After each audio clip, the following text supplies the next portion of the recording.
படத்தோட ஸ்டார்டிங் சீன்லயே ஒரு பாஸ்கெட் பால் காம்படிஷன் போயிட்டு இருக்க மாதிரி காட்டுறாங்க. அதுல இந்த மெரூன் கலர் ட்ரெஸ் போட்ட ஒரு டீம் இருக்கு இல்லையா, அந்த டீமை சேர்ந்தவங்களுக்கு இன்னும் டைம் ரொம்ப கம்மியா இருக்கு. அந்த டைமுக்குள்ள இவங்க 2-3 கோல போட்டா மட்டும் தான் இந்த கேம்ல உங்களால ஜெயிக்க முடியும். சோ அப்படிப்பட்ட சூழல்ல நல்லா சேர் அப்ளை பண்ணிட்டு அந்த டீம்ல மேன்சன் சொல்லிட்டு ஒரு பையன் இருப்பான். அப்ப அந்த பையன் பயங்கரமா விளையாடுறான், செம்மையா டேக்கிள் பண்ணி ஃபர்ஸ்ட் கோல போட்டுருவான். ஆனா அப்படி போட்டுட்டு சந்தோஷத்துல சிரிச்சுட்டு சைடுல அப்படியே ஆடியன்ஸ் திரும்பி பார்க்கும்போது தான் அங்க எரிஞ்சு புகை வரும் இல்லையா, அந்த புகைக்குள்ள ஒரு உருவம் நிக்கிறத அவன் பாக்குறான். சொல்ல போனா அந்த உருவம் இவனோட கண்ணுக்கு மட்டும் தான் தெரியற மாதிரி தெரியுது. பட் இருந்தாலும் அந்த பையன் கண்டுக்காம டைம் முடியறதுக்கு முன்னாடியே கடைசியா 2வது கோலையும் போட இப்ப அந்த பால் பொறுமையா அந்த கூடக்குள்ள விழுந்துட்டு இருக்கும். அதே டைம்ல கீழே மறுபடியும் அந்த எரிஞ்சு போன உருவம் அவனுக்கு ஆப்போசிட்ல வந்து இருக்குது. நின்னு அந்த உருவம் மேசன் மேசன் மேசன் இவனோட பேரை கூப்பிட்டு அப்படியே கிட்ட வந்து அவனை பிடிக்க வரும் பாருங்க. இவன் அரண்டறான். அதே டைம்ல அவன் தூக்கி போட்டா இல்லையா அந்த பாலுக்கு ஒரு பாயிண்ட் கிடைச்சு இந்த போட்டியில இந்த மெரூன் கலர் டீம் தான் ஜெயிக்குது. அதனால மொத்த டீமும் இவனை கட்டிப்பிடிச்சு சூப்பரா வேற லெவல்ரா அப்படின்னு அவனை பாராட்டிட்டு இருக்கும்போது அவன் மட்டும் பயந்தபடி இந்த பிளேயர்ஸ்க்குலாம் லாக்கர் ரூம் இருக்கும் இல்லையா, அந்த ரூமுக்குள்ள வரான். போயிட்டு அவனோட லாக்கர் ஓபன் பண்ணிட்டு இருக்கும்போது இவனுக்கு வித்தியாசமான அந்த சத்தங்கள் திரும்ப திரும்ப கேட்டுட்டே இருக்கு. இவனோட கையை சிலுக்குது. அதுக்கப்புறம் டக்குனு அந்த லாக்கர் ஓபன் பண்ணிட்டு உள்ள இருக்க அந்த திங்ஸ் எல்லாத்தையும் கீழே எடுத்து போடும்போது அந்த லாக்கருக்குள்ள ஒரு வித்தியாசமான ஜாடி இருக்கிற மாதிரி காட்டுறாங்க. அந்த ஜாடி எடுத்துட்டு இந்த பையன் அவசர அவசரமா அது மேல ஒரு பெரிய வெயிட்ட தூக்கி போட்டு உடச்சு சுக்குநூறாக்கலாம் ட்ரை பண்ணும்போது அந்த எரிஞ்சு போன உருவம் மறுபடியும் இவனை பிடிக்கிறதுக்காக கொஞ்சம் கொஞ்சமா நடந்து வந்துட்டு இருக்கும். அப்ப இவனும் அதுக்குள்ளேயே இந்த பெரிய வெயிட்ட தூக்கி அப்படியே இந்த ஜாடி மேல அடிச்சு சுக்குநூறாக்கிட்டு போதுமா இது அணிஞ்சிருச்சு, இதுக்கப்புறம் என்ன தொந்தரவு பண்ணாத, என்னை விட்டு போயிடு போயிடுன்னு சொல்லும்போது டக்குனு அந்த அமானுஷமான சப்தம் நின்றுது. அந்த நின்றுச்சு அப்படிங்கிற விஷயத்த கன்ஃபார்ம் பண்றதுக்கு இவனும் இந்த டோர் வழியா எட்டி பார்த்தா திடுக்குன்னு டோர் ஓபன் பண்ணிட்டு இவனோட டீம்மேட்ஸ் இருப்பாங்க இல்லையா, அவங்க தான் திரு ஓடி வராங்க. இவனை கட்டிப்பிடிச்சு மறுபடியும் வாழ்த்துக்கள் சொல்லிட்டு இருப்பாங்க.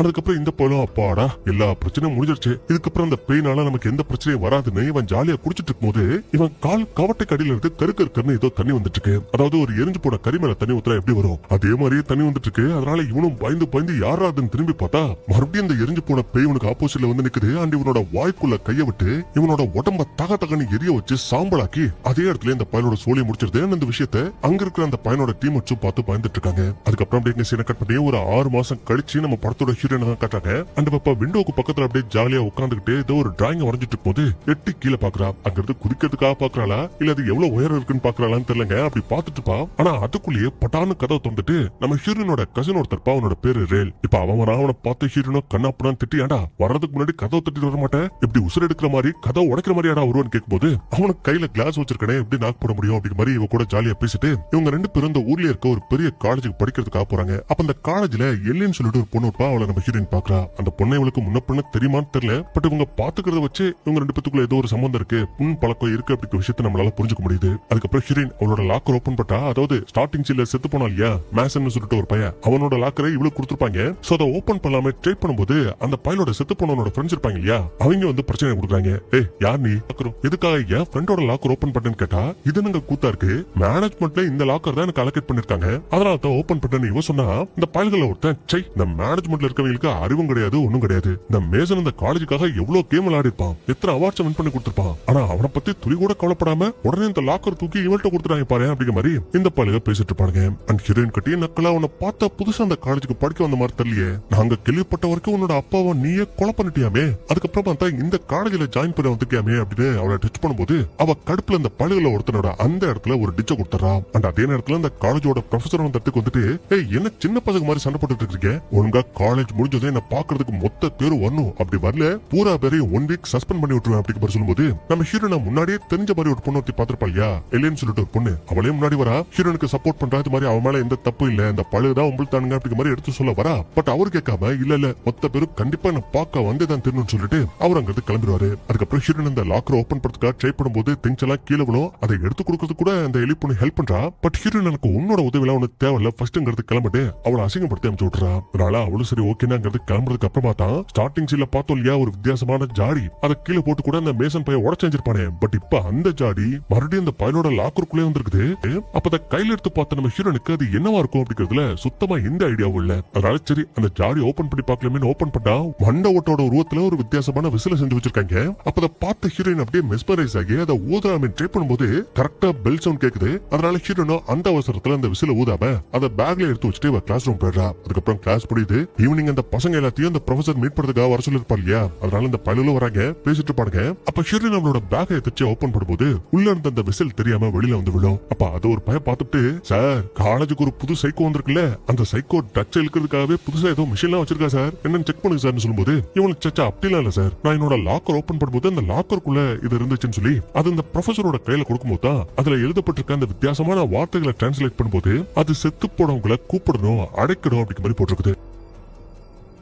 அதுக்கப்புறம் ஹீரோனும் சரி அந்த விசில கொடுங்க நானே வச்சுக்கிறேன்னு சொன்னா அந்த ப்ரொஃபசர் விட மாட்டேங்கிறாங்க. அது எப்படி காலேஜோட லாக்கர்ல கிடைச்ச பொருள் உனக்கு சொந்தமாகும், இது எங்க சொத்து, எங்களுக்கு தான் சொந்தம், அதுவும் இது பழங்கால பொருள் மாதிரி தெரியுது, இதை நான் ஆராய்ச்சி பண்ணணும், சோ உங்களுக்கு எதுவும் பனிஷ்மெண்ட் கிடையாது, நீங்க வீட்டுக்கு கிளம்பி போங்கன்னு சொல்லும்போது மொத்த பேரும் ஜாலியாங்கிறது கிளம்பி வந்துருவாங்க. அண்ட் அப்படி வரும்போது இந்த ஒயிட் ஹேர் பொண்ணு, அதான் அந்த கிரேஸ்ங்கிற பொண்ணு இருக்கா இல்லையா, அவளோட வீட்டுல ஏதோ ஒரு பார்ட்டி ஒன்னு அரேஞ்ச் பண்ணிருக்காளா. சோ அந்த பார்ட்டிக்கு நம்ம ஹீரோனையும் இந்த கசினை இன்வைட் பண்ணிட்டு நீங்க கண்டிப்பா வரணும் அப்படிங்கிற மாதிரி சொல்லிட்டு அந்த பொண்ணு அங்கிருந்து கிளம்பிடுறா. அண்ட் அப்படியே கிளம்பி போற விஷயத்த குறுன்னு இந்த கசின் பையன் பார்க்கும்போதே தெரியுது இவனுக்கு ஏதோ அந்த பொண்ணு மேல ஒரு இன்ட்ரெஸ்ட் இருக்கு, ஒன் சைடா லவ் பண்ணிட்டு இருக்கான். அதே மாதிரி இந்த ப்ரொஃபசர் இருக்காரு இல்லையா, அவருக்கு இந்த விசில் எந்த காலகட்டத்தில் செய்யப்படுது, எதுக்காக அதை உருவாக்குறாங்க அப்படிங்கிற விஷயத்த தெரிஞ்சுக்கிறதுல ஆர்வம் ஜாஸ்தி ஆயிடுச்சு. சோ அது என்ன அப்படிங்கிற விஷயத்த நெட்ல சர்ச் பண்ணி பார்த்துட்டு சரி இந்த விசில ஒரு டைம் ஊதிதான் பாப்போமே, என்ன பெருசா பிரச்சனை வந்துற போதுன்னு அதை ஊதும் போது சத்தம் வந்துச்சான்னு தெரியல, பட் அதுல ஏற்பட்ட அந்த சக்தியினால அதிர்வலையினால பக்கத்துல உள்ள கண்ணாடி எல்லாம் கிராக் விட்டுட்டு இருக்கு. அண்ட் அதே நேரத்துல தான் இங்க நம்ம ஹீரோனோ அந்த கசினோ சேர்ந்து அவங்களோட வீட்டுக்கு போலாமே பார்த்தா பைய கார் சாவியா மறந்துட்டான் போல, அதனால இங்கே வெயிட் பண்ணி நான் போயிட்டு அதை எடுத்துட்டு வரேன்னு சொல்லிட்டு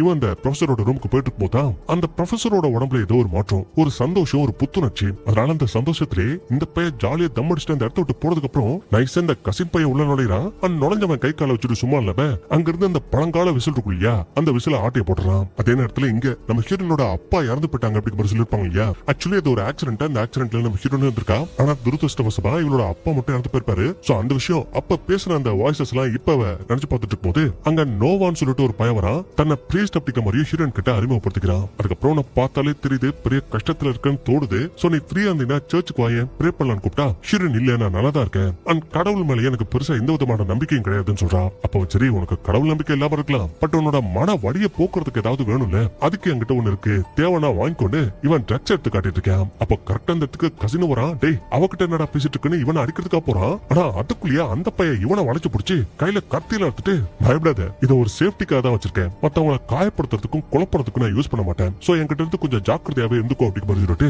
இந்த நோவாங்கிறது கிளம்பிடுறான். அப்படி அவன் கிளம்புறதுக்கு அப்புறம் ஹீரோனும் அந்த கசின் கிட்ட கேட்கறா, அம்மா யாருவன் தன்னை பிரீஸ்ட்னு சொல்லிக்கிறான், ஆனா அந்த போதை பொருளா வைக்கிறானே ஏன் அப்படி பண்றான்னு கேட்டா அதுக்கு இந்த பிரீஸ்ட் வழிய இந்த நோவா ஒரு பார்ட் டைமா தான் பண்ணிட்டு இருக்கானா, பட் ஃபுல் டைமா அவனோட சர்ச்சுக்கு வர அந்த சின்ன சின்ன பசங்க இருப்பாங்க இல்லையா, டீனேஜ் பசங்க, அந்த பசங்களுக்கு போதை பொருளை சப்ளை பண்றதுதான் இவனோட முழு நேர வேலையா வச்சுட்டு இருக்கானா. சோ இப்படி இந்த விஷயத்தெல்லாம் சொல்லிட்டு உங்களை அந்த இடத்த விட்டு கிளம்புறாங்க. ஆனா அதுக்கப்புறம் நைட் இந்த ப்ரொஃபசர் மட்டும் அந்த விசில் என்னது அப்படிங்கிற விஷயத்தை தொடர்ந்து ஆராய்ச்சி பண்ணிட்டு இருக்கும்போதுதான் அந்த ஜாடியில இருந்த விசில காணோம் அப்படிங்கிற விஷயத்தை நோட் பண்ணுவாரு. அண்ட் எங்கடா போச்சுன்னு தேடி பார்த்தா அது எப்படி இருக்கும், அதான் அந்த கசின் ஆல்ரெடி ஆடிய போட்டு போயிட்டானே, அதனால யார் எடுத்திருப்பா எங்க போயிருக்கோம் அப்படிங்கிற விஷயத்தை யோசிச்சுட்டு இருக்கும் போதே வெளியில ஏதோ ஒரு சத்தம், என்னன்னு போயிட்டு பார்த்தா ஆப்போசிட்ல ரொம்ப தூரத்துல ஏதோ ஒரு உருவம் நிக்குது. அந்த உருவத்தை பார்த்த இந்த மனுஷனும் யோ யார் நீ, காலேஜ் க்ளோஸ் ஆயிடுச்சு, உனக்கு படிக்கிற ஆர்வம் இருக்குது புரியுதுதான், அதுக்கு இந்த நேரத்துல இங்க வந்து இழுத்துட்டு இருக்க, போயா ஃபர்ஸ்ட் இங்க கிளம்பியான்னு சொன்னா திடுக்குனவருக்கு பின்னாடி இந்த கிளீனிங் ஒர்க் எல்லாம் பாப்பாங்க இல்லையா, அவர் வந்துட்டு என்ன சார் ஆச்சு, யார் கூட சார் பேசிட்டு இருக்கீங்கன்னு கேட்டா ஆப்போசிட்ல இருந்த அந்த உருவத்தை காணோம். சரி இது நம்மளோட கற்பனை தான் இருக்கும்னு நினைச்சுக்கிட்டு இவர் மறுபடியும் இவரோட ரூமுக்கு திரும்பி வரும்போது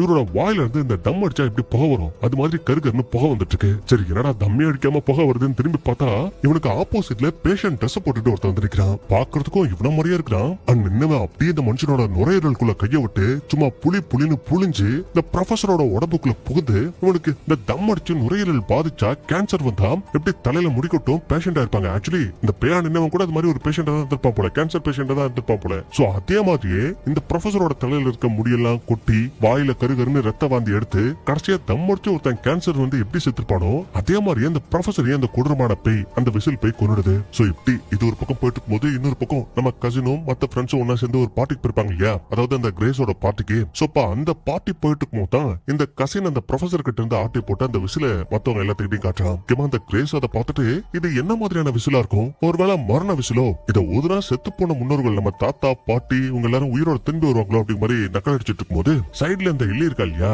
அவளுக்கு இந்த டயபெட்டிக் பிரச்சனை இருக்கும் போல, அதுக்காக ஏதோ ஒரு சின்ன இன்ஜெக்ஷன் வச்சு அவளோட உடம்புல ஏதோ ஒரு மருந்து ஏத்துக்கிறான். அதே மாதிரி இந்த கிரேஸ் வச்சக்கன்னு வாங்காம அந்த விசிலே பார்த்துட்டு இருக்கும்போது அந்த விசில இவள மெஸ்மரைஸ் பண்ணுது. அப்ப இவ்வளவு ஆர்வ கோளாறுல அந்த விசில ஊதுனதும் காது கிளியற அளவுக்கு ஒரு பயங்கரமான சத்தம் கேக்குதுங்க. அப்ப ஃப்ரெண்ட்ஸும் கேக்குறாங்க, ஏன்டி வாய வச்சுட்டு சும்மா இருக்க மாட்டியா, எதுக்காடி அந்த விசில ஊதுன, சரி ஊதிட்டேன் இப்ப என்ன ஆயிட போகுது, யார் வந்துட போறான்னு கேட்டா இந்த கிரேஸோட ஆளு நிக்கிருக்கா இல்லையா, அவ வெயிட் பண்ணுங்க, ஏதோ ஒண்ணு வந்துட்டு இருக்கு, அது நம்ம கிட்ட வந்துருச்சு, தண்ணிக்குள்ளே இந்த பையன் பாம்பு போட்டுட்டு இருக்கா, மத்த பயல்களை மொம்பல் தூட்டு இருக்கான். அதுக்கப்புறம் ஹீரோனும் சரி எனக்கு டைம் ஆயிடுச்சு நான் கிளம்புறேன்னு சொல்லிட்டு இவங்க வந்து வெளியில போகும்போது இந்த பொண்ணு எழுதி இருக்கா இல்லையா, அவன் நம்ம ஹீரோனை நிப்பாட்டி ஒரு நிமிஷம், நாளைக்கு ஹாலோவின் மாதிரி ஒரு முக்கியமான பார்ட்டி இருக்கு, சோ அந்த பார்ட்டில வந்து நீ கண்டிப்பா கலந்துக்கணும் அப்படிங்கிற மாதிரி கேக்குறா. அதே மாதிரி நானும் ஸ்டார்டிங்ல இருந்து யாரா அந்த பொண்ணு, இவன் எதுக்குடா நம்ம ஹீரோனை குறுன்னு பாத்துட்டு இருக்கான்னு பார்த்தா பயபுள்ள லெஸ்பியனுங்க, அதனால அவளை அடிக்கடி பாக்குறது, குழஞ்சு பேசுறதுன்னு இது மாதிரியான விஷயங்கள் எல்லாம் பண்ணிட்டு இருக்கா. அதே மாதிரி நாளைக்கு இந்த பார்ட்டிக்கும் கண்டிப்பா வந்துடு அப்படிங்கிற மாதிரி சொல்லிட்டு வெக்கப்பட்டுக்கிட்டே டக்குனு இந்த இடத்த விட்டு கிளம்பிப்பாரு. அதுக்கப்புறம் நம்ம ஹீரோனும் இந்த கசினும் கிளம்பி அப்படியே அவங்களோட வீட்டுக்கு வந்துருவாங்க. அண்ட் அப்படி வந்ததுக்கு அப்புறம் நம்ம ஹீரோன் அந்த எலி பொண்ணுக்கு மெசேஜ் பண்ணலாமா, கூட பேசலாமா அப்படிங்கிற விஷயத்த பத்தி யோசிச்சுட்டு இருக்கா. சொல்ல போனா இவளுக்கு அந்த பொண்ணு ரொம்ப பிடிச்சிருக்குது, பழகணும்னு ஆசைப்படுறா. ஆனா இவளுக்குள்ள ஒரு தயக்கம், பேசலாமா வேணாமா அப்படிங்கிற விஷயத்த பத்தி யோசிச்சுட்டு இருக்கும்போது அப்பதான் வெளியில திடீர்னு மரத்துக்கு மேல நின்று ஒரு பேய் ஒண்ணு குறுக்குன்னு இவளையே பாக்குற மாதிரி இருக்குதுங்க. சோ அதை பார்த்து பயந்துடுறா. அதே டைம்ல படக்குன்னு அந்த கசினும் டோரை பட்டாண்டு ஓபன் பண்ணிட்டு உள்ள வருவான். அப்ப ஹீரோன் டே எத்தனை டைம் சொல்லிருக்கேன் இது மாதிரி கதவை திறக்காதுன்னு, ஏன்டா என் உயிரை வாங்குற, சரி ஏன் பயப்படுற, என்னாச்சு, இல்ல இந்த மரத்துல ஒரு ஆள் நின்னு நான் பார்த்தேன், எது மரத்துலயா, நடுராத்திரியா, யார் நிக்க போறா, எல்லாம் கற்பனையா இருக்கும், வா ஒழுங்கா வந்து தூங்குன்னு சொல்லிட்டு இவங்க ரெண்டு பேரும் நைட் இப்படி தூங்கிடுறாங்க. அண்ட் இதே நேரத்துல இன்னொரு பக்கம் இந்த கசின் லவ் பண்ணிட்டு இருக்கா இல்லையா இந்த கிரேஸ்ங்கிற பொண்ணு, இப்ப அந்த பொண்ணு மட்டும் தான் தனியா ஸ்விம்மிங் பூல்ல குளிச்சிட்டு இருப்பா, சில டிராயிங்ஸ் வரைஞ்சிட்டு இருப்பா. அப்ப திடீர்னு இவளோட பேரை சொல்லி கிரேசின்னு யாரோ கூப்பிடுற மாதிரி இருக்குது. அப்ப இவன் இந்த விஷயத்த பெருசா எடுத்துக்கல, ஒருவேளை இவனோட தம்பி ஒருத்தர் இருக்கிறான், அவன் தான் தன்னை அப்படி கூப்பிடுறானு நினைச்சுக்கிட்டு டே டிமி என் கூட விளையாடுத அடி உன்னை உரிச்சு எடுத்துருவான் பாத்துக்கோ அப்படிங்கிற மாதிரி அவங்க கூட பேசிட்டு இருக்கும் போது திரும்ப தொடர்ந்து அந்த குரல் கேட்டுட்டே இருக்கு. அதனால இவ்வளவு பயத்துல அந்த தண்ணி விட்டு வெளியில வந்துட்டு யாரு இதை பண்றான்னு தேடி பார்க்கும் போதுதான் அங்குள்ள டோர் படப்படம் நடிச்சுக்குது, மேல இருக்க லைட் ஆஃப் ஆகுது, ஒரு கொடூரமான பேய் அப்படியே தவழ்ந்து இவளை கிராஸ் பண்ணி போயிட்டு இருக்கு. அப்ப இவ்வளவு அந்த விஷயத்த நோட் பண்ணிட்டு யாரு டிம்மி நீ தானே என்ன சும்மா பயமுறுத்துறதுக்காக தானே இப்படி எல்லாம் பண்றேன்னு சொல்லிட்டு இவ்வளவு கிட்ட வரா, அந்த பையல கூப்பிடுறா. அப்ப திடீர்னு ஒரு வயசான கிழவியோட கை இவளோட கண்ணத்தை தடவை இவளும் பயத்தை திரும்பி பார்த்தா அங்க வந்து நிக்கிறது இவளோட தம்பி. இப்ப வந்தவன் உனக்கு என்ன பைத்தியம் பூச்சி போச்சா, வா உன்னை அம்மா உள்ள கூப்பிடுறாங்கன்னு சொல்லும்போது இவளும் பயந்துகிட்டே அப்படியே வீட்டுக்குள்ள போயிடுறா. அதுக்கப்புறம் அடுத்த நாள் காலையில அந்த இரங்கல் நிகழ்ச்சி போயிட்டு இருக்கு. யாருக்குடா அந்த செத்து போன ப்ரொஃபசர் இருக்காரு இல்லையா அவருக்கு தான் போயிட்டு இருக்கும். அப்ப கேள்விப்பட்ட மத்த ஃப்ரெண்ட்ஸ் எல்லாருமே ஐயோ அந்த மனுஷனா, நம்ம பார்த்து பேசினப்ப கூட அவன் நல்லா தானே இருந்தா, திடீர்னு அவருக்கு என்னாச்சு எப்படி செத்தான்னு கேட்கும் போது அவருக்கு ஏதோ நுரையீரல்ல கேன்சரா, ஏதோ தம்மடிச்சே செத்து போனா, கேன்சர் வந்தா எப்படி செத்து போயிருப்பாங்களோ அதே மாதிரி அந்த ப்ரொஃபசரும் மர்மமான முறையில இறந்து போயிருக்காரு அப்படிங்கிற மாதிரி இவங்களுக்குள்ள அந்த டாக் போயிட்டு இருக்கும். அதே நேரத்துல நம்மால எலி இருக்கா இல்லையா அவளுக்கு ஆப்போசிட்ல ஏதோ ஒரு உருவம் உட்கார்ந்துருக்கு. அண்ட் உட்கார்ந்திருந்த உருவம் ஒரு மாதிரி உடம்ப மெலிஞ்சு தலையை திருகி அப்படியே அவளை எட்டி பார்க்கும் பாருங்க. இவ அரண்டறா, செம்மையா பயந்துடுறா. அப்ப அந்த நேரத்துக்கு இந்த கிரேஸோட கையில தான் அந்த விசில் இருக்கு இல்லையா, அதனால இப்ப அந்த விசில மத்தவங்கள்ட்ட கொடுத்துட்டு எப்பா சாமி இது என் கையில இருக்கும்போது தேவையில்லாத இலூஷன்ல எனக்கு வருது, முதல்ல அதை வாங்கிக்கோங்க, யார்கிட்ட கொண்டு போய் கொடுக்கணுமோ கொடுத்துருங்கன்னு சொல்லும்போது அப்பதான் ஹீரோயின் என்னோட லாக்கரை இதுக்கு முன்னாடி ஃபர்ஸ்ட் சீன்ல செத்து போயிருப்பான் இல்லையா மேசன் சொல்லிட்டு ஒருத்தன், அவன் தானே யூஸ் பண்ணா. சோ அவனுக்கும் அவனோட குடும்பத்துக்கு சொந்தமான பொருளா தான் இது கண்டிப்பா இருக்கணும். சோ அப்படின்னா அவங்களோட குடும்பத்துல இதை கொண்டு போய் சேர்க்கறது தான் கரெக்ட்னு சொல்லிட்டு நம்ம ஹீரோனும் இந்த எல்லியும் சேர்ந்து இந்த மேசனோட பாட்டியை பாக்குறதுக்காக அவங்களோட வீட்டுக்கு போறாங்க. போன அந்த வீடு அவ்வளவு பெருசா பிரம்மாண்டமா இருக்கு. அதே மாதிரி அந்த அம்மாவும் உங்களை பார்த்துட்டு வெல்கம் பண்ணிட்டு ஒரு ரூமுக்கு போயிட்டு சுத்தி காட்டும் போதுதான் அங்க அந்த அம்மாவுக்கு இந்த பழங்கால பொருட்களை கலெக்ட் பண்ணி வச்சுக்கிறதுனா ரொம்ப பிடிக்கும் அப்படிங்கிற விஷயம் தெரிய வருதுங்க. அப்ப ஹீரோயின் அவளோட கையில இருக்கிற இந்த விசில காமிச்சு அப்ப இந்த விசிலும் உங்களுக்கு சொந்தமானதானா, ஏன்னா நான் மேசனோட லாக்கர் ஓபன் பண்றப்போ உள்ள இந்த விசில் இருந்ததை கண்டுபிடிச்சேன், அதனால தான் உங்கள்ட்டையும் கொண்டு வந்து கொடுக்குறேன்னு சொல்லும்போது அவங்க பார்மா அந்த விசில நீ கண்டுபிடிக்கல, அந்த விசில் தான் என்ன கண்டுபிடிச்ச மாதிரி உன்னையும் கண்டுபிடிச்சிருக்குதுன்னு சொல்றாங்க. சரி இந்த பொருள் எப்படி உங்களுக்கு ஸ்டார்டிங்ல கிடைச்சதுன்னு கேட்டா இவங்க ஏதோ இந்த பழைய மார்க்கெட்டுக்கு போயிட்டு இந்த பழங்கால பொருட்களை வாங்குறதுக்காக முயற்சி பண்ணுவாங்க இல்லையா, அப்பதான் ஒரு டைம் உங்களை சமத்தியா ஒருத்த ஏமாத்தி அந்த விசில இவங்கள்ட்ட தள்ளி விட்டுருக்கான். அந்த விசில்னால இவங்க குடும்பத்துல இருந்த இவங்களோட பேரை அந்த மேசனும் இவங்களோட மகளும் இறந்து போயிட்டாலாம். அப்ப ஹீரோயின் சரி இந்த விசில்ல இறந்து போனவங்கள அழைக்கணும் அப்படிங்கிற மாதிரி போட்டிருக்கேன், அதுக்கு என்ன மீனிங், இந்த விசில ஊதுறது மூலமா செத்து போனவங்களை நம்மளால பார்க்க முடியுமா, அவங்களை கூப்பிட முடியுமான்னு கேட்டா இந்த அம்மா சிரிக்கிறாங்க. இதுல எழுதப்பட்டிருக்கிறதுக்கான அர்த்தம் இறந்தவங்களை அழைக்கணும் அப்படிங்கிறது கிடையாது, உன்னோட மரணத்தை நீயே அழைக்கிற அப்படிங்கிறதா, உன்னோட மரணத்தை நீயே கூப்பிடுற அப்படிங்கறதா அர்த்தம். சரி புரியுற மாதிரி சொல்றேன், இன்னைக்கு நீ பிறந்திருக்க, இன்னைக்கு தான் உனக்கு பர்த்டேனா, அந்த நாள்ல இருந்து நீ என்னைக்கு சாவியோ அது வரைக்கும் இந்த விசில் உன்னை தேடிட்டே இருக்கும். எக்ஸாம்பிளுக்கு நீ 50ல சாகுறியோ இல்ல 90ல சாகுறியோ அது வரைக்கும் இந்த விசில் உன்னை தேடிட்டே இருக்கும், உன்னை கண்டுபிடிக்க முயற்சி பண்ணும். அதுக்கப்புறம் உனக்கு 90 வயசாகும், நீ செத்துருவ. அப்ப சாகிறதுக்கு முன்னாடி கண்டிப்பா அந்த விசில நீ பாப்ப, இது ஓகே இது யூசுவல். பட் ஒருவேளை இந்த விசில் ஒருவேளை ஒரு மனுஷனோட மரணம் நெருங்கிறதுக்கு முன்னாடியே அவங்களை கண்டுபிடிச்சிருச்சுன்னா, அதுலயே இந்த நபர் இந்த விசில் எடுத்து ஊதிட்டாங்கன்னா, அதுல இருந்து வெளியில வர்ற அந்த சத்தத்தை கேட்டுட்டாங்கன்னா அவங்கள சாவு நெருங்கிடுச்சுன்னு அர்த்தம், உங்களை சீக்கிரமாவே இந்த விசில் கண்டுபிடிச்சிருச்சுன்னு அர்த்தம். அதுல இந்த விசிலோட சத்தத்தை கேட்ட ஒவ்வொருத்தரும் எப்படி சாவாங்கன்னா, இப்ப எக்ஸாம்பிளுக்கு ஸ்டார்டிங் சீன்ல செத்து போன மேசன் எடுத்துக்கோங்களேன், அவ உடம்பு முழுக்க எரிஞ்சு கருகி போய் செத்து போயிருப்பான் இல்லையா, அது ஃபியூச்சர்ல அவனுக்கு நடக்க போகுது. அவ அப்படி எரிஞ்சு கருகிதான் சாக போறான். ஆனா அதுக்கு முன்னாடியே இவன் அந்த விசில் எடுத்து ஊதுனதுனால அந்த சாவு அவனுக்கு சீக்கிரமாவே வந்திருக்கும், அவன் செத்துருப்பான். அதே மாதிரி தான் அந்த ப்ரொஃபஸரும் அவருக்கு பயங்கரமா அந்த தம் அடிக்கிற பழக்கம் இருக்கு. சோ அந்த பழக்கத்தினால எதிர்காலத்துல அவளுக்கு கேன்சர் வர வேண்டியதா இருந்திருக்கும். ஆனா அவர் இந்த விசில ஊதுனதுனாலதான் அந்த மனுஷனையும் கேன்சர் பேஷண்டா மாத்தி இந்த பேய் கொண்டு இருக்கும். அதே மாதிரி ஹீரோயின் வீட்டுல மரத்து மேல ஒரு நபரை பார்த்தாலே அந்த நபர் வேற யாரும் கிடையாது, அது அவதான். அவ ஃபியூச்சர்ல எப்படி சாவாளோ அந்த உருவம் தான் அவளை வந்து பயமுறுத்திருக்கும். இன்னொன்று நம்மால் எல்லியோ அந்த இரங்கல் ஃபங்க்ஷன்ல ஒருத்தரை பார்த்து பயந்து போயிருப்பா இல்லையா, அதுவும் அவளோட ஃபியூச்சர் வெர்ஷன் தான். அவளுக்கு டயபெட்டிக்ஸ் இருக்கு இல்லையா, சோ அது முத்தி போய் அவ எதிர்காலத்தை சாவான்னு நினைக்கிறேன். அதனால தான் அவ அப்படிப்பட்ட ஒரு உருவத்தை பார்த்திருப்பான். சோ இந்த விஷயம் எல்லாத்தையும் சொல்லிட்டு இந்த அம்மா மறுபடியும் நம்ம ஹீரோனோட கையில இந்த விசில கொடுத்து, இது எனக்கு சொந்தமானது கிடையாது, இதை நீயே வச்சுக்கோ அப்படின்னு வர சொல்றாங்க. அப்ப ஹீரோனும் சரி இதுக்கு என்னதான் வழி, இந்த சாவுல இருந்து இந்த சாபத்துல இருந்து நாங்க எப்படிதான் தப்பிக்கிறதுன்னு கேட்டா, அதுக்கு நீ பிறந்தே இருக்க கூடாது அப்படிங்கிற மாதிரி இந்த லேடி சொல்லி அனுப்புறாங்க. அதுக்கப்புறம் ஹீரோனும் வழியில வந்துட்டு என்ன இந்த கிளவி இப்படி எல்லாம் சொல்லிட்டு இருக்கு, அப்ப நம்ம குரூப்ல உள்ள இந்த கிரேஸ் எப்படி இந்த விசில ஊதுறாலோ அந்த சத்தத்தை நம்ம கேட்டப்போ அதே மாதிரியே இந்த மேசனும் ப்ரொஃபஸரும் கூட இந்த விசில ஊதிருப்பாங்களோ, அதனால தான் அவங்க இறந்து போயிருப்பாங்களோ. ஆனா அவங்களோட மெடிக்கல் ரெக்கார்ட்ஸ் கண்டிப்பா ஹாஸ்பிட்டல்ல இருக்கும். சோ அதை நம்ம ஏதாவது எடுத்து செக் பண்ணி பார்த்தோம்னா கண்டிப்பா நமக்கு ஏதாவது க்ளூ கிடைக்கும். இவங்க நைட்டு ரகசியமா அந்த ரெக்கார்ட்ஸ் இருக்கிற இடத்துக்கு போறாங்க. அண்ட் போயிட்டு ஃபர்ஸ்ட் இந்த ப்ரொஃபஸரோட அந்த நுரையீரலை செக் பண்ணி பார்க்கும்போது அதுல அவருக்கு பயங்கரமா சிகரெட் குடிச்சதுனால இந்த கேன்சர் நோய் ஏற்பட்டிருக்கு அப்படிங்கிற மாதிரி டாக்டர் ரிப்போர்ட்ஸா கொடுத்திருக்காங்க. அதே மாதிரி இந்த மேசன் இருக்கா இல்லையா, அவனோட உடம்பு கம்ப்ளீட்டா எரிஞ்சு போயிருக்கு. அதனால உங்களால எந்த விஷயத்தையும் பெருசா கண்டுபிடிக்க முடியலனாலும் ஷீரன் அந்த பல்லோட டீத் ஸ்கேன் இருக்கும் இல்லையா, அந்த ஸ்கேனை வச்சு அந்த பல்லோட அமைப்பை வச்சு மேசனுக்கு 40 வயசு இருக்குங்கிறா. இது 40 அடியே, அவனுக்கு வெறும் 17 வயசு தான் ஆகுது அப்படிங்கிற மாதிரி எல்லி சொல்றா. சோ இதெல்லாம் வச்சு பார்க்கும்போது தான் எதிர்காலத்துல அதாவது மேசன் சாகி உடம்பு கருகி 40 வயசுல தான் செத்து போயிருக்கணும். பட் அந்த விசில அவன் முன்கூட்டியே ஊதுனதுனால அந்த சத்தத்தை கேட்டதுனால 40 வயசுல அவன் எப்படி செத்துருப்பானோ அதே மாதிரி இப்ப இறந்து போயிருப்பான். அதே மாதிரி தான் அந்த ப்ரொஃபஸரும் அவர் ஃபியூச்சர்ல தம் அடிச்சு எப்படி கேன்சர் வந்து செத்து போயிருப்பாரோ அதே மாதிரி தான் அவரையும் இந்த விசில் ரொம்ப சீக்கிரமா கொண்டிருக்கும். சோ இப்ப இந்த உண்மையெல்லாம் தெரிஞ்சதுக்கு அப்புறம் இவங்க 2 பேரும் அவசரமா இந்த விஷயத்தை பத்தி மத்த ஃப்ரெண்ட்ஸ் கிட்டயும் சொல்லலாம்னு சொல்லி இந்த ஹாலோவின் பார்ட்டி மாதிரி இருக்கும் இல்லையா அந்த இடத்துக்கு வந்துட்டு இருக்கும்போது இங்க இந்த பார்ட்டில ஆல்ரெடி நம்ம கசினுக்கு இந்த கிரேஸ் மேல ஒரு கண்ணு இருக்கு இல்லையா, அதனால அவன் டைரக்டாவே எனக்கு ஒண்ணு ரொம்ப பிடிச்சிருக்கு, நம்ம 2 பேரும் லவ் பண்ணலாமா அப்படிங்கிற மாதிரி கேட்டுவான். அப்ப அந்த பொண்ணுக்கு சொல்ல போனா அந்த கசினை ரொம்ப பிடிச்சிருக்கு, லவ் பண்ணணும்னு நினைக்கிறா. பட் இவன் ஆல்ரெடி இன்னொரு பையன் கூட கமிட்டடா இருக்காளே, அதனால அந்த பையன்கிட்ட சாரி என்ன மன்னிச்சிரு, நீ நினைக்கிற அளவுக்கு நான் ஒருத்தர் இல்ல, நீ என்ன விட நல்லவன், என்ன விட பெட்டா உனக்கு வேற ஏதாவது பொண்ணு கிடைக்கும் அப்படிங்கிற மாதிரி அவனோட பாய் ஃப்ரெண்ட பாக்கிறதுக்காக வரா. வந்துட்டு சரி நான் இப்ப இந்த மேஸ்குள்ள நுழைய போறேன், நுழைஞ்சு 2 நிமிஷம் கழிச்சு நீ என்ன தேடி வரணும், அப்படி தேடி வந்து என்ன கரெக்டா கண்டுபிடிச்சிட்டா உனக்கு ஒரு பெரிய கிஃப்ட் நான் கொடுப்பேன்னு சொல்லிட்டு இந்த பொண்ணு ஒரு மேஸ்குள்ள போறா. அப்படி போகும்போது அந்த மேஸ டாப் ஆங்கில அப்படியே காட்டுறாங்க.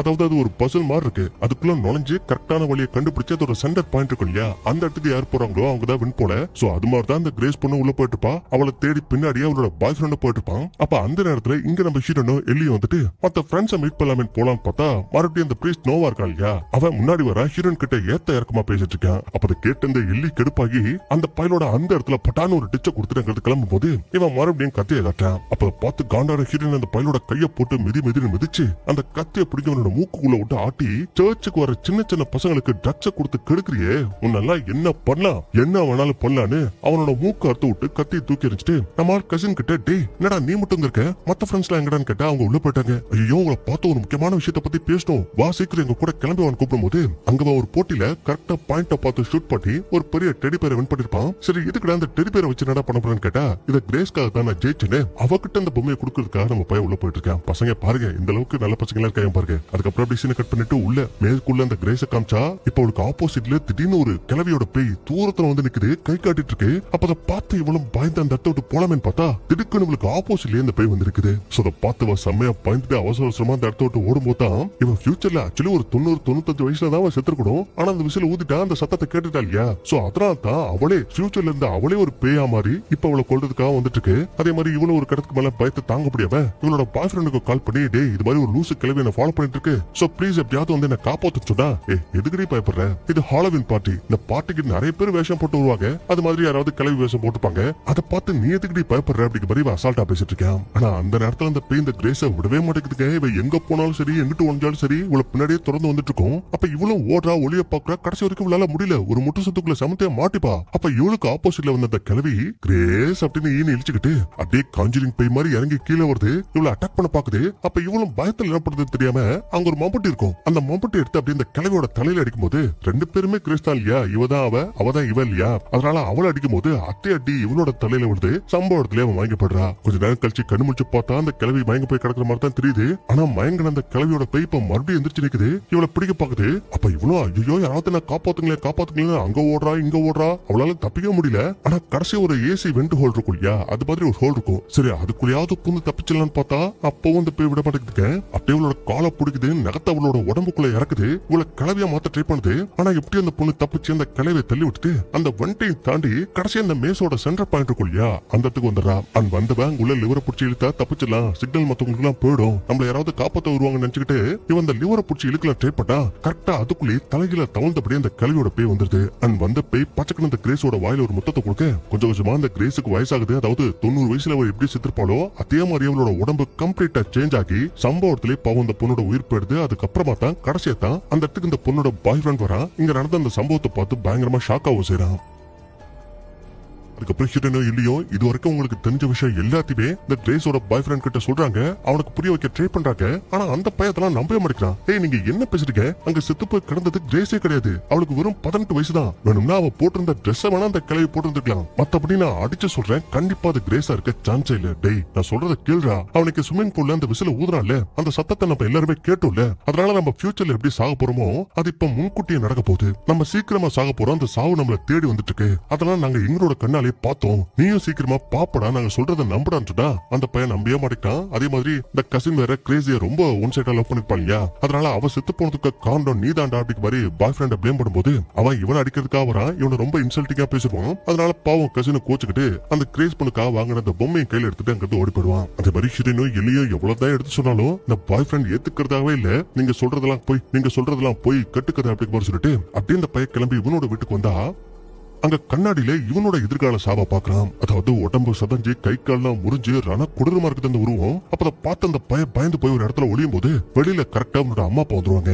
அந்த அப்படி அவங்க வந்ததும் இங்க லைட்ஸ் ஆன் ஆனதும் அந்த பேய் அங்கிருந்து மறைஞ்சு போயிடுது. அதே மாதிரி இவனும் அப்பா கிட்ட அப்பா ஒண்ணு இல்லப்பா நீங்க போயிட்டு உங்களோட ரூம்ல தூங்குன்னு சொல்லும்போது இது மாதிரி குடிச்சிட்டு வண்டி ஓட்டுறதுலாம் ரொம்ப ரொம்ப தப்பு, சோ அப்படி வண்டி ஓட்டினா உனக்கு ஆக்சிடென்ட் ஆயிடும், உன் உயிருக்கே ஆபத்து ஆயிடும் அப்படிங்கிற மாதிரி இந்த மனுஷன் சொல்லும் போது தான் இவனோட எதிர்காலம் இவனுக்கு தெரியுது. அதாவது ஃபியூச்சர்ல இவன் சமத்தியா தண்ணி அடிச்சுட்டு சம ஸ்பீடா கார்ல போயிருக்கான். அப்படி போனதுனால ஆக்சிடென்ட் ஆகி கை கால் முறிஞ்சு உடம்பு சதஞ்சு செத்து போயிருக்கான். அந்த உருவம் தான் இப்போ உனக்கு ஆப்போசிட்ல வந்து இவனை பயமுறுத்திருக்கு. சோ இதை வச்சு ஹீரோயின் சொன்னது உண்மை அப்படிங்கிற விஷயத்த இந்த பையன் யோசிச்சுட்டு இருக்கும் போது இன்னொரு பக்கம் நம்ம ஹீரோனும் இந்த எல்லியும் ஒரே ரூம்ல தான் தங்கிருப்பாங்க. அப்ப ஹீரோயின் அவளோட அப்பா இறந்து போயிருப்பா இல்லையா, ஆக்சிடென்ட்ல இறந்து போயிருப்பா இல்லையா, அந்த விஷயத்த சொல்லி ரொம்ப வருத்தப்படுறா, ரொம்ப வேதனைப்படுவா. அப்ப இப்படிப்பட்ட ஒரு சீனை காமிச்சாலே என்னாவும் சமாதானப்படுத்துறதுக்கு இந்த பொண்ணு ஒரு முத்தத்தை கொடுப்பா. ரெண்டு பேத்துக்குள்ளயும் கொஞ்சம் அப்படி இப்படிமா சீன் போயிட்டு இருக்கு. அதே மாதிரி இங்க பாவம் நம்ம கசின் இருக்கா இல்லையா, அவன் இறந்து போன அந்த கிரேஸ பத்தி யோசிச்சுக்கிட்டு அவளுக்காக ஜெயிச்ச அந்த பொம்மையை கட்டி பிடிச்சிட்டு யோசிச்சுட்டு இருக்கும் போதுதான் இவனோட சாவ பத்திர விஷயம் உனக்கு ஞாபகத்துக்கு வருது. அதாவது அவன் ஃபியூச்சர்ல ஏதோ ஒரு மெட்டல் ஃபேக்டரியில வேலை பார்த்துட்டு இருப்பா போல. சோ அப்ப அவன் தெரியாதமா அந்த கிரஷர் மிஷின் இருக்கும் இல்லையா, அந்த மிஷின்குள்ள விழுந்து உடல் நசுங்கி சாக போறான் அப்படிங்கிற விஷயம் இவனோட கண்ணு முன்னாடி ஒரு இலியூஷனா வந்து போயிட்டு இருக்கு.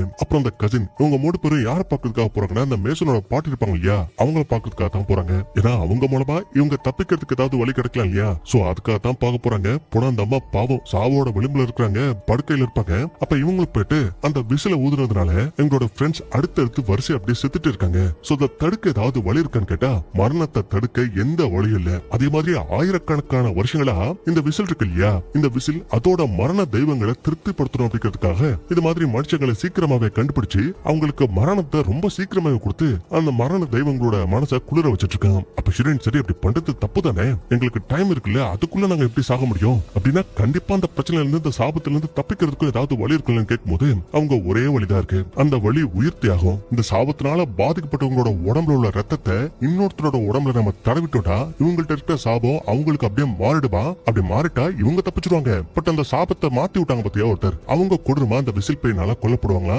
இதுதான் ஒரே வழியா. அப்ப அந்த விஷயத்துல இந்த பாட்டு இப்படி சொல்லிட்டு போதே ஹீரோனுக்கு ஆப்போசிட் இவளோட ஃபியூச்சர் தெரியுது. அதாவது உடம்பு முழுக்க நினைச்சு கையில ஏதோ ஊசி எல்லாம் குத்துற மாதிரி செத்து போயிருப்பா போல. அந்த விஷயம் இவனோட கண்ணுக்கு முன்னாடி இல்யூஷன் மாதிரி வந்து நிக்குது. அந்த இப்படி இந்த சாபத்துல இருந்து தப்பிக்கிறதுக்கான அந்த வழியை சொல்லிட்டு கடைசியா அந்த பாட்டி செத்து போயிருது. அதுக்கப்புறம் நம்ம நம்ம ஹீரோனும் மத்தவங்களுக்கு கீழே இறங்கி வந்ததுக்கு அப்புறம் ஹீரோயின் சொல்றாத பாருங்க, என்னோட சாவை நான் பாத்துட்டேன். ரொம்ப சின்ன வயசுலயே நான் சாக போறேன் அப்படிங்கிற விஷயம் எனக்கு முன்கூட்டியே தெரிஞ்சு போயிடுச்சு. அதனால நான் என்னோட உயிரை சாக்ரிஃபைஸ் பண்ணி உங்க எல்லாத்தையும் காப்பாத்துறேன், நான் செத்துறேன் அப்படிங்கிற மாதிரி சொல்றா. பட் அந்த விஷயத்துக்கு இந்த கசின் ஒத்துக்க மாட்டேங்கிறா. ஏய் உனக்கு என்ன பைத்தியமா? அவங்க சொல்றத அப்படியே நம்புற? இப்பதான் கிரேஸ் செத்துருக்கா, அதே மாதிரி நீ சாகிறதையும் உன்னை இழக்கிறதுக்கும் நான் விரும்பல. சோ ப்ளீஸ் கொஞ்சம் யோசி, இதை விட பெட்டரா வேற ஏதாவது வழி கிடைக்கும். அது வரைக்கும் முட்டாள்தனமா எதுவும் பண்ணி தொலைக்காதுன்னு சொல்லிட்டு இந்த பையன் கார் எடுத்துட்டு செம ஸ்பீடா அங்க போயிடுறான். சரி இவ்வளவு ஸ்பீடா எங்கடா போறான்னு சொல்லிட்டு இவங்களும் அவனை ஃபாலோ பண்ணிட்டு பின்னாடி போயிட்டு இருக்கும்போது இன்னொரு பக்கம் இந்த கிரேஸோட பாய் ஃப்ரெண்ட் இருக்கா இல்லையா, அந்த பையன் நேத்து இந்த கிரேஸ் பொண்ணு செத்து போயிருப்பா இல்லையா, அவ ஆக்சுவலி இன்னும் கிரேஸ் அப்படிங்கிற விஷயத்தையே போலீஸ் இன்னும் கண்டுபிடிக்கல. அவளோட உடல் தூக்கிட்டு போயிட்டு இருப்பாங்க. சோ அதை பார்த்து ஃபீல் பண்ணிட்டு இருக்கும்போது இங்க கரெக்டா அவனோட அம்மா அப்பா வந்து படப்படப்படன்னு கதவை தட்டுவாங்க. அவங்க அம்மா அப்பா தான், பட் இவனோட கண்ணுக்கு மட்டும் அது ஒரு கொடூரமான கை, அதாவது இவனோட ஃபியூச்சர் வெர்ஷனோட கை மாதிரி தெரியுது. அதனால போயிடு இங்கிருந்து போயிடுன்னு அந்த கதவை புடிச்சு அடிக்கிறான். கதவை திறக்க முடியாத மாதிரி பெரிய கபோர்ட்லாம் நவுத்தி வைக்கிறான். அப்ப அந்த நேரத்துல திடீர்னு அந்த கொடூரமான பேய் இந்த பாலோட தலையை பிடிச்சி தூக்க அடுத்த நிமிஷம் இவன் ஃபியூச்சர்ல எப்படி சாவாடும், அதாவது ஒரு பெரிய ஆக்சிடென்ட்ல கை கால் முடிஞ்சு உடம்பு தேஞ்சு உடம்பு சதஞ்சு எப்படி செத்து போயிருப்பாடும் அதே மாதிரியே துடிக்க துடிக்க சாவுறான். எனக்கு தெரிஞ்சு இந்த படத்துல இவனுக்கு தான் ரணக்குடமா சாவுற சீன் இருக்குதுன்னு நினைக்கிறேன். சோ அப்படி செத்து படமா நிக்கிற விஷயத்த இவனோட அம்மா அப்பா பார்த்து அப்படியே கதறி கதறி இங்க அழுதுட்டு இருக்கும்போது இன்னொரு பக்கம் இந்த கசின் என்ன பண்றாடா, இந்த சர்ச்ல நோவான்னு சொல்லிட்டு ஒரு பையன் வேலை பாக்குறான் இல்லையா, அவனை பாக்குறதுக்காக போறான். அவனை கண்ணை காட்டி மிரட்டான். ஏன் எதிரானா இவனால எத்தனை அப்பாவிகள் செத்து போயிருப்பாங்க, எவ்வளவு பேரு அந்த போதை பழக்கத்துக்கு அடிமை இருப்பாங்க. சோ இந்த சாபத்தை ஒருத்தர்ட்ட இருந்து இன்னொருத்தருக்கு பரப்ப முடியும்னா மாத்த முடியும்னா இவனுக்கு மாத்தி விட்டுறலாம், இவன் அந்த விசில் பேய்க்கு பலி கொடுத்துடலாம் அப்படிங்கிற மாதிரி யோசிச்சுதான் இவன் அவனை பிடிக்கிறதுக்காக வந்திருப்பான். கண்ணை காட்டி மிரட்டான். பட் பதிலுக்காக இவன் அசந்த நேரமா பார்த்து இவனை அட்டாக் பண்ண ஆரம்பிச்சிடறான். அப்ப இவனுங்களுக்குள்ள இந்த ஃபைட் பயங்கரமா போயிட்டு இருக்கும் போது கடைசியா ஜெயிக்கிறது யாருன்னா நம்ம ஆளு கசின் தான். இப்ப அவனை கண்டுபிடிச்சு கடத்தி இவன் ஃபியூச்சர்ல எங்க சாக போறான், ஒரு மெட்டல் ஃபேக்டரியில தான் சாக போறான் இல்லையா. சோ அதே ஃபேக்டரிக்கு அவனை தூக்கிட்டு போயிட்டு ஒரு இடத்துல அசைய முடியாத மாதிரி கட்டி போட்டுட்டு உன்னோட கையை கிழிச்சு அந்த ரத்தத்தை எடுத்து போய் இந்த நோவாவோட உடம்புல தடவலாம், அந்த சாபத்தை இவனுக்கு பரப்பிடலான்னு பார்த்தா கரெக்டா அதுக்குள்ளேயே இவன் என்ன பண்ண போறான் அப்படிங்கிற விஷயத்த கெஸ் பண்ணி நம்ம ஹீரோனும் எல்லி அந்த இடத்துக்கு வந்துருவாங்க. வந்தவங்க டே இதை பாடுறா, நீ பண்றது தப்பு, இதுக்கு வேற ஏதாவது வழி இருக்கும், இவன் கொடுத்த போதை பொருளால எத்தனை பேர் செத்துருக்காங்க தெரியுமா, எவ்வளவு பேர் பாதிக்கப்பட்டிருப்பாங்க தெரியுமா. சோ இவனை கொண்டுட்டு நம்ம வாடுறதுல எதுவும் தப்பு இல்லைன்னு சொல்லிட்டு இவன் கிட்ட போறான். இவனோட ரத்தத்தை எடுத்து அவனோட நெஞ்சில தடவுற ரேஞ்சுக்கு போயிடுவான்.